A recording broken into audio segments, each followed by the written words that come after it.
Winning does not always equate to happiness. It just doesn't. I've had a lot of individuals that have come to me and just said, this is too intense. I'll give you a great example.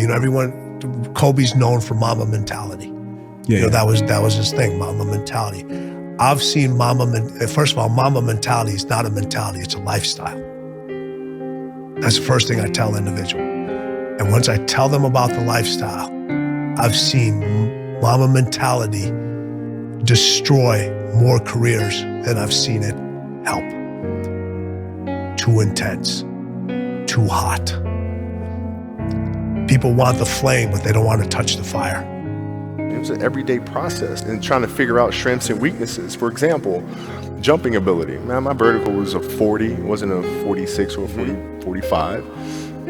My hands are big, but they're not massive. Right? So you got to figure out ways to strengthen them so your hands are strong enough to be able to palm a ball and do the things that you need to do. Quickness, I was quick, but not insanely quick. I was fast, but not ridiculously fast. Right? So I had to rely on skill a lot more. I had to rely on angles a lot more. I had to study the game a lot more. But I enjoyed it though. So like from the time I can't remember when I started watching the game, I studied the game and it just never changed.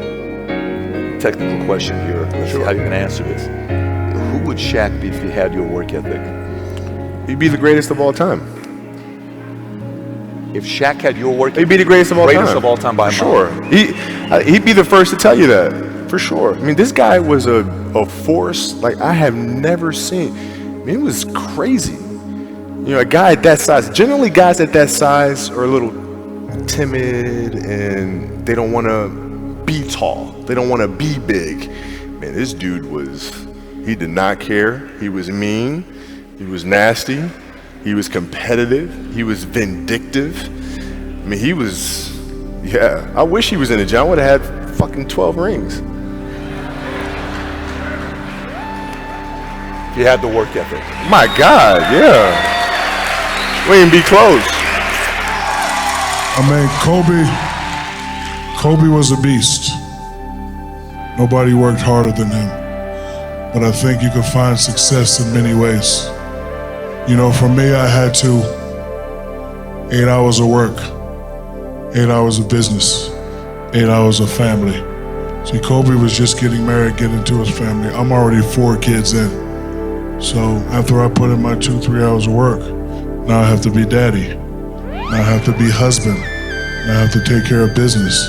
And mentally, I'm so strong, I don't need to work out for these bums anyway. The mindset of Kobe, how different was his from everybody else? It was alien-like. When he was 18, he used to be in the locker room dribbling and shooting without the ball for hours.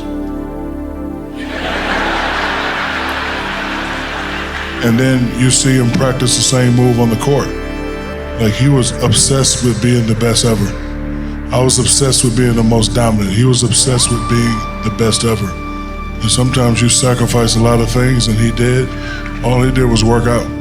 All he did was work out. All he did was work out. And I knew all he did was work out, so I used to push his buttons all the time because I knew what I was gonna give you. I knew if I could have somebody else that can give similar and more, I was definitely gonna win. So I was always the guy that presses buttons. The audience thought that it was a personal thing, we hated each other, but no, it was me and my leadership style and what I chose to do to get him to perform at a higher level. How would you do that? What was your style? I press his buttons. How would you press it? Tell us. I press his buttons and said, this ain't your team, this is my team, little man. You might be Kobe, but I'm the Shaq. And it would just eat him up inside, and I would see that, and I would use that.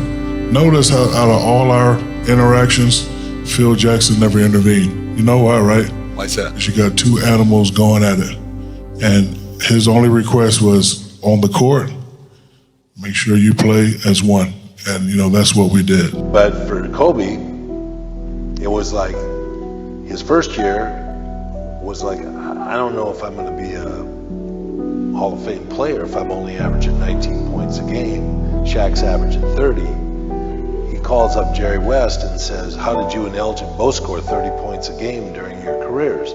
They must have done it 4 or 5 years consecutively. They averaged 30 plus points a game, those two guys. And Jerry's telling them, we had a lot of shots in those days. Everybody just came down and shot the ball. It was a 24-second clock was that was the end of the time period. No one ever got to 24-second violations in those days. Now it's all about defense and whatnot.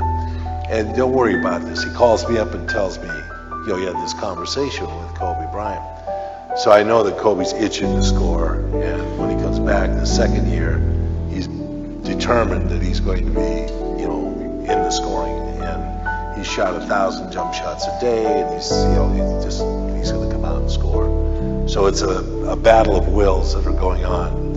And so I just kind of let it play out. And I kind of let the two opposing forces have a little bit of a byplay, and things sway back and forth between these two. And, one would get taped by one trainer, and the other one wouldn't go to that trainer. He had to have his own trainer tape his thing.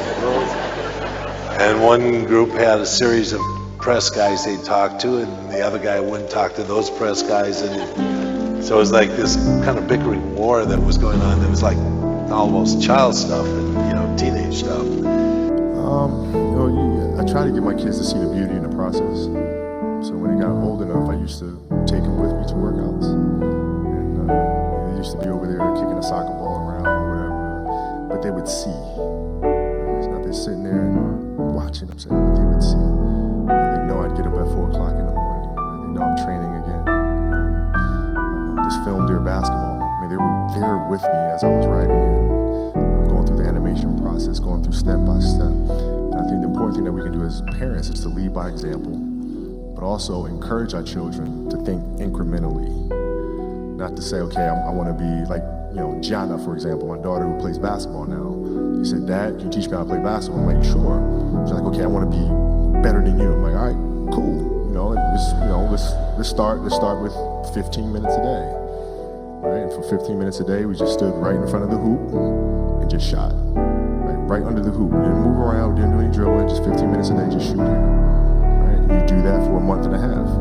And then next month you step back. And the next month you step back again. And then you start working on dribbling. Right? And so I think through actionable things is how we teach our children. Right? Because we can sit there and tell them, we're not, we're a kid, we didn't listen, right? But through sports, you can teach them how to think things incrementally, because that's the way they behave.